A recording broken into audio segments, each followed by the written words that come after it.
Ranking pedia education YouTube channel पर आप सभी का स्वागत है। यह वीडियो भारतीय अर्थव्यवस्था सीरीज के टॉपिक अंतर्राष्ट्रीय व्यापार एवं भुगतान संतुलन का लेक्चर नंबर 2 है। और इस वीडियो में हम इस टॉपिक से जुड़े हुए कुछ इंपॉर्टेंट कॉम्पिटिटिव एग्जाम्स में पूछे गए क्वेश्चंस डिस्कस करेंगे, जिसका नाम है भुगतान संतुलन एवं व्यापार समझौते। तो स्टूडेंट्स, अगर आपने अभी तक हमारा YouTube channel ranking pedia education subscribe नहीं किया है तो इसे ज़रूर सब्सक्राइब कर ले और हमारी एप्लीकेशन रैंकिंग पीडिया एजुकेशन को तुरंत इंस्टॉल कर लें, जहां पर आपको अपकमिंग और प्रीवियस क्लास के notes YT class notes section पर एप्लीकेशन में देखने को मिल जाएंगे, जहां से आप उसे फ्री में एक्सेस कर सकते हैं। केंद्रीय मंत्रिमंडल ने जून 2022 में वह संस्थान जिसको अंतर्राष्ट्रीय संगठन के रूप में वर्गीकृत करने को मंजूरी दी है, तो वह संस्थान है आपदा रोधी अवसंरचना के लिए गठबंधन यानी CDRI। ये कौन सा संस्थान है? यह संस्थान जो अंतर्राष्ट्रीय संगठन के रूप में वर्गीकृत किया गया है, उसको मंजूरी दिया है CDR ने। आपदा रोधी अवसंरचना के लिए गठबंधन, इसे CDRI कहते हैं। चलिए नेक्स्ट क्वेश्चन पे आते हैं। बड़ी अर्थव्यवस्थाओं में वस्तु विनिमय यानी बार्टर एक्सचेंज के दौरान सामने आने वाली कठिनाई थी, तो वह है मूल्य के उभयनिष्ठ मापदंड का अभाव। क्या कठिनाई थी वह जो सामने आई थी बार्टर एक्सचेंज के दौरान?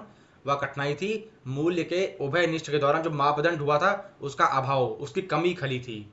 तो ये कठिनाई झेलनी पड़ी थी बार्टर एक्सचेंज के दौरान, जब बात आती है बड़ी इकोनॉमी की, बड़ी अर्थव्यवस्थाओं की। चलिए आते हैं नेक्स्ट क्वेश्चन पे। व्यापार किसका अर्थ किसी देश द्वारा निर्यात एवं आयात किए जाने वाले माल एवं सेवाओं के प्रकार से है, तो वह है संगठन। क्या है वह है संगठन। ये व्यापार संगठन का अर्थ होता है कि किसी देश द्वारा जो निर्यात या फिर जो आयात किया जाता है वह माल एवं सेवाओं के प्रकार से जुड़ा हुआ होता है, तो वह है व्यापार संगठन। चलिए नेक्स्ट क्वेश्चन पे आते हैं। नियत विनिमय दर प्रणाली में किसी विशेष स्तर पर विनिमय दर को निश्चित करती है, तो वह सरकार करती है। कौन करता है इसको निश्चित? इसको निश्चित करती है सरकार। जो विनिमय दर होती है, विशेष रूप से विनिमय दर प्रणाली में जो नियत होता है इसे सरकार जो है निश्चित करती है, या देखरेख सरकार के जिम्मे होता है। चलिए आते हैं नेक्स्ट क्वेश्चन पे। अन्य मुद्रा के पदों में से किसी मुद्रा के मूल्य को कहा जाता है, तो उसे कहते हैं विदेशी विनिमय दर। क्या कहते हैं उसे? उसे कहते हैं विदेशी विनिमय दर। चलिए ऐसे आते हैं नेक्स्ट क्वेश्चन पे। टोकन क्रेडिट या धन के उपयोग के बिना वस्तुओं या सेवाओं के प्रत्यक्ष विनिमय के लिए किस शब्द का उपयोग किया जाता है, तो वह है वस्तु विनिमय। विश्व के बाकी देशों के साथ किसी एक देश के लेन देन को संक्षेप में बताने वाले खातों के समूह को कहते हैं, तो उसे कहते हैं भुगतान शेष। क्या कहते हैं उसे?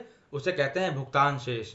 जो खाते संक्षेप में बच जाते हैं उन सभी खातों के समूह को, उनके ग्रुप्स को कहते हैं भुगतान शेष, जो लेन देन के समय इस्तेमाल में आते हैं।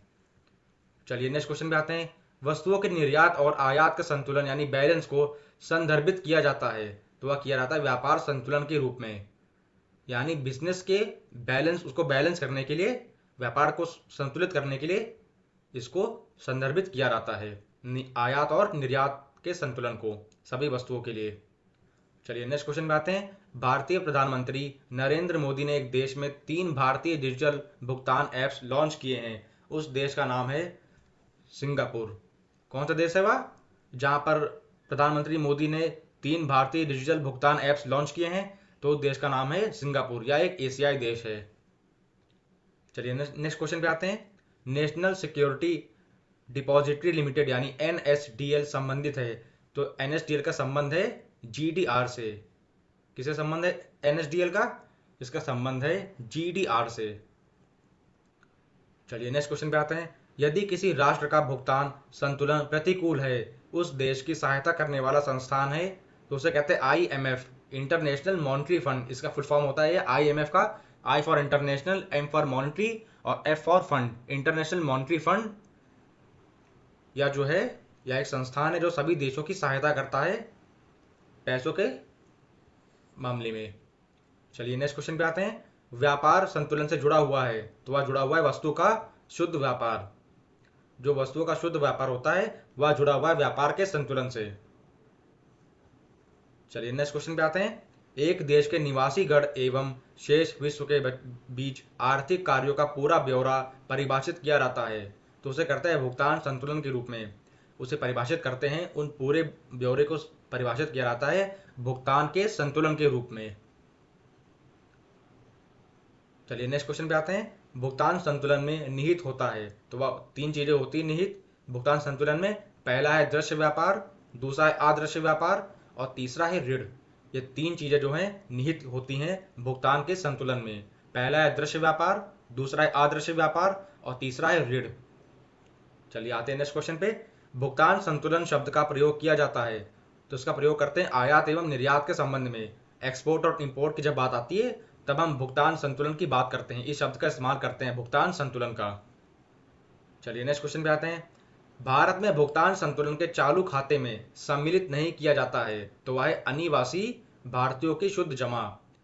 जितने भी अनिवासी भारतीय हैं उनकी जो शुद्ध जमा राशि है उसको जो है चालू खाते में सम्मिलित नहीं किया जाता है। अगर बात करें भुगतान संतुलन की तो उस वक्त जो चालू खाता होता है उसमें सम्मिलित नहीं करते अनिवासी भारतीयों की शुद्ध जमा राशि को। ये इसमें इस क्वेश्चन में कह रहा है और ये आपको पता होना चाहिए कि जितने भारतीय अनिवासी हैं उनकी जो शुद्ध जमा राशि है उनको सम्मिलित नहीं किया जाता है चालू खाते में। चलिए ऐसे ही आते हैं नेक्स्ट क्वेश्चन पे। यदि कोई देश अपनी मुद्रा का अवमूल्यन करता है तो वह निर्यात सस्ता तथा आयात महंगा हो जाता है।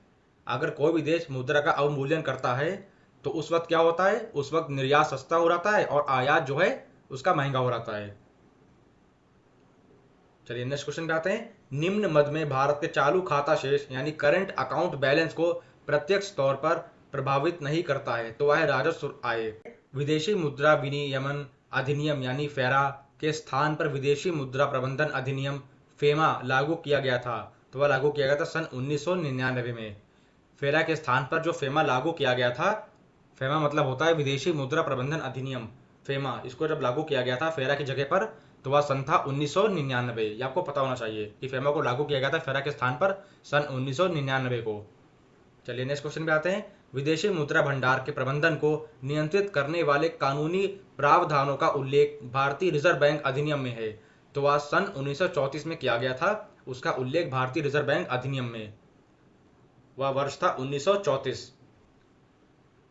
चलिए नेक्स्ट क्वेश्चन पे आते हैं। बैलेंस शीट का एक घटक नहीं है तो वह कंपनी के उत्पादों की बिक्री से प्राप्त हुई आय। जितने भी कंपनी से जुड़े हुए प्रोडक्ट्स हैं, उत्पाद हैं, उनकी जितनी भी बिक्री हुई है उससे जो प्राप्त हुई जो जमा आय है, जितना भी इनकम हुआ है उससे उसको बेच करके वह उस घटक में शामिल नहीं है बैलेंस शीट में। चलिए नेक्स्ट क्वेश्चन पे आते हैं। आय और व्यय लेखा होता है तो वह होता है आय व्यय लेखा। आय और व्यय लेखा होता है आय व्यय लेखा। चलिए आते हैं नेक्स्ट क्वेश्चन पे। यदि चालू खाता पर सरकारी खर्च सरकारी राजस्व से अधिक हो तो स्थिति होगी घाटा बजट। क्या होगी स्थिति? वह स्थिति बन जाएगी घाटा बजट की। क्या कहते हैं उसे? वह स्थिति होगी घाटा बजट। जब चालू खाते पर सरकारी खर्च सरकारी राजस्व से अधिक हो जाता है तो उस वक्त जो स्थिति पैदा होती है वह स्थिति है घाटा बजट। ये आपको पता होना चाहिए, बहुत ही बेसिक सा क्वेश्चन है, एग्जाम में देखिए कई बार पूछा भी गया है कि चालू खाते पर अगर सरकारी खर्च सरकारी राजस्व से अधिक हो जाता है तो वह स्थिति कौन सी होती है? तो वह स्थिति होती है घाटा बजट। चलिए आते हैं नेक्स्ट क्वेश्चन पे। किसी भी चालू खाता घाटा को किससे वित्त पोषित करना आवश्यक होता है तो वह है निवल पूंजीगत प्रवाह।